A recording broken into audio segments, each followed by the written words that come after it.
सुप्रभात बच्चों, मैं शैलेंद्र आपके समक्ष उपस्थित हूँ अपने चैनल के माध्यम से। और ये जो बुक है वो NCERT रुचिरा बुक कक्षा 7 सप्तम कक्षा की बुक है। और इसके फर्स्ट लेसन सुभाषितानि को आज मैं इस सेशन में कवर करूँगा, तो आप लोग बहुत एकाग्र होकर के इसको सुनिएगा। प्रथम 3 श्लोक मैं जो है इस सेशन में कवर करूँगा, इसको आप ध्यान से सुनेंगे। तो सुनिए इस श्लोक को और आप इसको सुन करके याद करें और इसके अर्थ को अपनी भाषा में, सरल भाषा में लिखिए। यद्यपि मैंने अर्थ नीचे लिखा हुआ है, इसको आप देख सकते हैं। तो इस वीडियो को मैं शुरू करता हूँ। पृथिव्याम त्रीणि रत्नानि जलमन्नं सुभाषितं मूढ़ैः पाषाणखण्डेषु रत्नसंज्ञा विधीयते। जैसा कि आप जानते होंगे कि सुभाषितान का मतलब ही होता है हमारे जीवन में ऐसे वो सूक्त, ऐसे कुछ वचन, ऐसे कुछ कथन जो हमारे जीवन में परिवर्तन ला दें। सुभाष 2 शब्दों से मिलकर बना है। भाष में होता है कथन, कहना, सु में सुंदर। तो पृथ्वी पर 3 रत्न हैं, जल, अन्न और सुभाषित, सुंदर वचन। लेकिन जो मूर्ख लोग होते हैं पृथ्वी पर, वो पाषाण खंड अर्थात पत्थर के टुकड़े को ही रत्न मानते हैं, उसको रत्न की संज्ञा देते हैं। अब आपके दिमाग में एक प्रश्न आ रहा होगा कि पत्थर के टुकड़ा को रत्न की संज्ञा देते हैं, मतलब ये पत्थर के टुकड़ों को रत्न मानते हैं, सोना चांदी मानते हैं। तो देखिए, सोना चांदी हीरा मोती जो कि ज़मीन के अंदर से निकलते हैं, खानों से निकलते हैं, इसलिए एक प्रकार के पत्थर ही हैं, ये उसके परिवर्तित रूप हैं। साइंस ऐसा कहता है, तो उस हिसाब से इसको कहा गया है। तो वो लोग इसको ही सोना चांदी मानते हैं। अभी देखिए, महामारी फैली है, जैसे कोविड-19 जो चल रहा है, तो क्या इस महामारी में सोना खाने से किसी का पेट भर जाएगा? नहीं। लेकिन अफसोस कि लोग बहुत से सोना इकट्ठा किए रहे हैं, लेकिन अगर किसी को महामारी लग गई और इलाज उसको न मिला तो उसकी मृत्यु होना तय है। तो इसीलिए जो विद्वान लोग हैं वो 3 मुख्य रत्न मानते हैं, जल, अन्न और सुंदर वचन।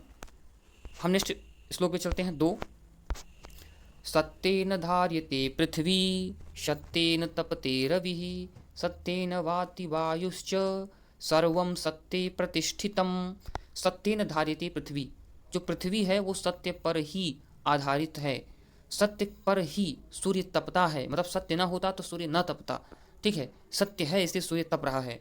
सत्य धरती पर है इसलिए धरती टिकी हुई है, धारण की हुई है लोगों को। सत्येन वाति वायुष्य, और वायु सत्य के कारण ही प्रवाहित होती है, प्रवाहमान है, बहती है। अगर सत्य न होता तो वायु न बहती। जो वायु के देवता हैं पवन देव, वो रुष्ट हो जाते और वायु की गति को रोक लेते। कुछ संसार में बहुत से अच्छे लोग हैं, बहुत से, तो उन्हीं के कारण सभी को चीज़ें मिल रही हैं। ठीक, आगे देखेंगे। सर्वम सत्य प्रतिष्ठितम, सभी कुछ इस संसार में जो भी आप देख रहे हैं सभी सत्य पर आधारित है। और जो सत्य पर आधारित नहीं रहेगा उसका विनाश होना तय है, मतलब वो प्रतिष्ठित नहीं रहेगा। प्रतिष्ठित में होता है स्थित रहना। तो सर्वम में सभी, सत्य में सत्य पर, प्रतिष्ठितम में स्थित है, सब कुछ सत्य पर आधारित है। जो देश अच्छा रहेगा वो बहुत दिन तक चलेगा, लेकिन जो देश आतंकवाद फैलाएगा उस देश का धीरे धीरे विनाश हो जाएगा। यही कहा गया है, इसमें प्रतिष्ठित नहीं हो पाएगा वो। दाने तपस्ि शौर्ये च विज्ञाने विनये नये विस्मयो नहि कर्तव्यो बहुरत्नावसुंधरा। दान में, तप में, शौर्य में, विज्ञान में, विनय में और नीति में कभी भी विस्मय या अहंकार नहीं करना चाहिए। क्यों?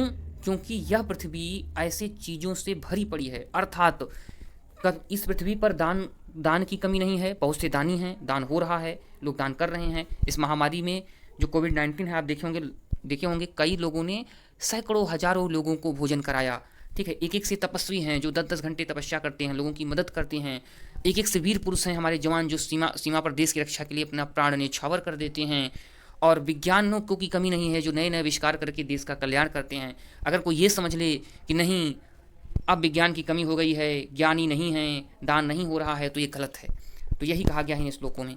और इन श्लोकों का अर्थ आप नीचे देख रहे होंगे, आप इसका स्क्रीनशॉट लेकर के रख सकते हैं। जैसा देख रहे होंगे, एक बार मैंने आपको सामने ला के दिखा दिया, आप इसको वीडियो पॉज करके स्क्रीनशॉट ले लेंगे तो आपको भविष्य में भी काम देगा। ये श्लोक मैं पढ़ देता हूँ अर्थ, जो हिंदी मैंने लिखा है। पृथ्वी पर 3 रत्न हैं, जल, अन्न और सुंदर वचन। मूर्ख लोग पत्थर के टुकड़ों को ही रत्न की संज्ञा देते हैं, अर्थात मूर्ख हीरा, सोना, चांदी को ही रत्न मानते हैं।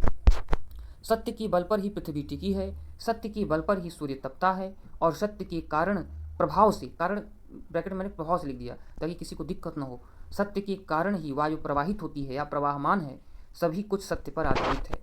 दान, तप और शौर्य में, विज्ञान, विनय और नीति में विस्मय नहीं करना चाहिए, क्योंकि यह धरती रत्नों से भरी पड़ी है। अर्थात ऊपर जो रत्न बताए गए हैं, कौन कौन, दान, तप, शौर्य, विज्ञान, विनय, नीति, इस तरह के रत्नों की कमी नहीं है इस धरती में। ये इस श्लोक का तात्पर्य है। इसलिए कभी अहंकार नहीं करना चाहिए कि इन सब चीज़ों की कमी हो गई। तो आज के लिए बच्चों बस इतना ही। मैं ये चैप्टर 7वां जो चैप्टर है सुभाषितानी, इसके 3 श्लोक को खत्म करता हूँ। अगले श्लोकों के लिए हम नेक्स्ट वीडियो में मिलेंगे। धन्यवाद।